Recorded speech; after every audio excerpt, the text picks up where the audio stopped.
നമസ്കാരം, സ്പോർട് ന്യൂസിലേക്ക് സ്വാഗതം.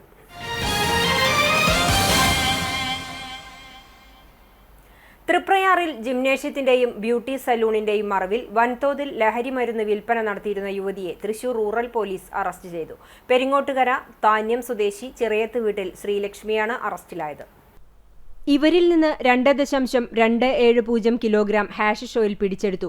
കൂടാതെ മയക്കുമരുന്ന് വിൽപ്പന നടത്തി അനധികൃതമായി സമ്പാദിച്ച 90,500 രൂപയും ഹാഷിഷ് ഓയിൽ വിൽപ്പന നടത്താനായി ഉപയോഗിക്കുന്ന 50 ഒഴിഞ്ഞ ചെറിയ പ്ലാസ്റ്റിക് ബോട്ടിലുകളും പിടിച്ചെടുത്തു. കരയാമുട്ടം സൊസൈറ്റിക്ക് സമീപമുള്ള വാടക വീട്ടിൽ വെച്ചാണ് തൃശൂർ റൂറൽ ജില്ലാ പോലീസ് മേധാവിയുടെ നേതൃത്വത്തിലുള്ള ഡാൻസ് ഓഫ് സംഘവും വലപ്പാട് പോലീസും ചേർന്ന് പ്രതിയെ പിടികൂടിയത്. തീരദേശ മേഖലയിലെ വിദ്യാർത്ഥികൾക്കിടയിൽ ലഹരി ഉപയോഗം വർദ്ധിക്കുന്നതായി ജില്ലാ പോലീസ് മേധാവി ബി കൃഷ്ണകുമാർ IPSന് ലഭിച്ച രഹസ്യവിവരത്തെ തുടർന്ന് സ്കൂളുകൾ കേന്ദ്രീകരിച്ച് ലഹരി ഉപയോഗിക്കുന്ന കുട്ടികളെ നിരീക്ഷിച്ച് നടത്തിയ അന്വേഷണത്തിനൊടുവിലാണ് ലഹരിയുടെ ഉറവിടം കണ്ടെത്തിയത്. പോലീസ് എക്സൈസ് പരിശോധനകൾ ഒഴിവാക്കാൻ അതീവ ജാഗ്രതയോടെയായിരുന്നു ഇവരുടെ ഇടപാടുകൾ. ഇവരുടെ വിശ്വസ്തരായ ഉപഭോക്താക്കൾക്ക് മാത്രമാണ് ഇവർ ലഹരിമരുന്ന് കൈമാറിയിരുന്നത്. യുവതിക്ക് മയക്കുമരുന്ന് എത്തിച്ച് നൽകിയ ആളെക്കുറിച്ചുള്ള നിർണായക വിവരം ലഭിച്ചിട്ടുണ്ട്. സംഭവത്തിൽ കൂടുതൽ പേർക്ക് പങ്കുണ്ടോ എന്നും അന്വേഷിച്ചു വരികയാണ്. ഇന്ത്യയിൽ ഏറ്റവും കൂടുതൽ മയക്കുമരുന്ന് വ്യാപാരവും ഉപയോഗവും നടക്കുന്നത് കേരളത്തിലാണെന്ന് കോൺഗ്രസ് രാഷ്ട്രീയകാര്യ സമിതി അംഗം VK ശ്രീകണ്ഠൻ MP പറഞ്ഞു.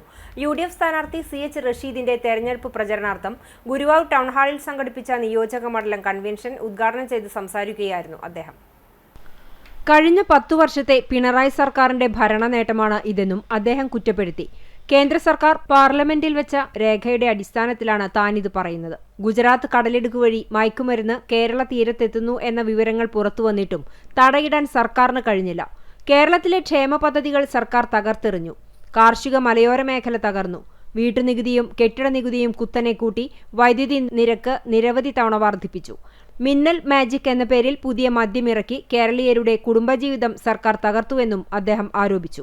ജനപ്രിയമായിട്ടുള്ള ഒരു ഐറ്റം നിങ്ങൾ ആലോചിക്കണം. കേരളത്തിലെ മയക്കുമരുന്ന് നടപടിയെടുക്കാൻ ഈ കേരളത്തിലെ ഏറെത്തരത്തിലുള്ള മുഖ്യമന്ത്രി കഴിയില്ലേ? നമ്മുടെ അതിർത്തി അടക്കം കഴിയില്ലേ? പരിശോധിക്കാൻ കഴിയില്ലേ? ഇവിടെ ഒരു മയക്കുമരുന്ന് വിപണനത്തിക്കാതിരിക്കാനുള്ള പോലീസ് സന്നാഹങ്ങളില്ലേ? എക്സൈസ് സംവിധാനങ്ങളില്ലേ? ഫോറസ്റ്റുകാർ ഉൾപ്പെടെ നാട്ടിൽ ഇത് തഴച്ചു വളരുമ്പോ പിടിക്കാനും കഴിയില്ലേ?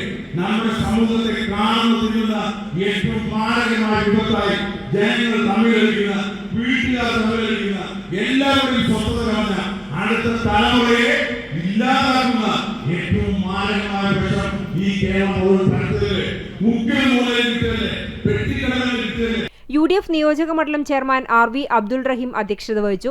മുസ്ലിം ലീഗ് ദേശീയ സെക്രട്ടറി സയ്യിദ് മുനവർ അലി ശിഹാബ് തങ്ങൾ, മുൻ മന്ത്രി PKK Bava, DCC president Joseph Tajet, KPCC general സെക്രട്ടറിമാരായ O അബ്ദുറഹ്മാൻ കുട്ടി, ജോസ് വള്ളൂർ, മുസ്ലിം ലീഗ് ജില്ലാ പ്രസിഡന്റ് CA മുഹമ്മദ് റഷീദ്, കേരള കോൺഗ്രസ് ജില്ലാ president CV Kuriakose, KV Shanavas, AS Sooraj തുടങ്ങിയവർ സംസാരിച്ചു. പറപ്പൂക്കാവ് ഭഗവതി ക്ഷേത്രത്തിലെ ഉത്സവത്തോടനുബന്ധിച്ച് മാർച്ച് 31 നടത്താൻ ഉദ്ദേശിച്ച വെടിക്കെട്ട് പൊതു പ്രദർശനത്തിന് അനുമതി നിരസിച്ചു. പോലീസ്, ഫയർ, റവന്യൂ വകുപ്പുകളുടെ അന്വേഷണ റിപ്പോർട്ടുകൾ പരിശോധിച്ചതിനെ തുടർന്നാണ് നടപടി. അഗ്നിശമന വാഹനങ്ങൾക്ക് എത്തിച്ചേരാൻ പര്യാപ്തമായ 7 മീറ്റർ വഴിയില്ലാത്തതിനാൽ അപകടമില്ലാത്ത വിധം വെടിക്കെട്ട് പ്രദർശനം നടത്തുന്നതിനുള്ള ഭൗതിക സാഹചര്യമില്ലെന്ന കണ്ടെത്തലാണ് വെടിക്കെട്ട് നിരസിച്ചത്. പൊതുജന സുരക്ഷ മുൻനിർത്തിയാണ് വെടിക്കെട്ട് പൊതു പ്രദർശനത്തിന് അനുമതി നിരസിച്ചതെന്ന് അഡീഷണൽ ജില്ലാ മജിസ്ട്രേറ്റ് അറിയിച്ചു. LDF സ്ഥാനാർത്ഥി NK അക്ബറിന്റെ തെരഞ്ഞെടുപ്പ് പ്രചാരണം ശക്തമാക്കാൻ headload general workers union CITU Chavakkad area committee തീരുമാനിച്ചു. ഗുരുവായൂർ നഗരസഭ വായനശാല ഹാളിൽ നടന്ന കുടുംബസംഗമം CPM ജില്ലാ കമ്മിറ്റി അംഗം C സുമേഷ് ഉദ്ഘാടനം ചെയ്തു. ഏരിയ പ്രസിഡന്റ് MK സജീവൻ അധ്യക്ഷത വഹിച്ചു.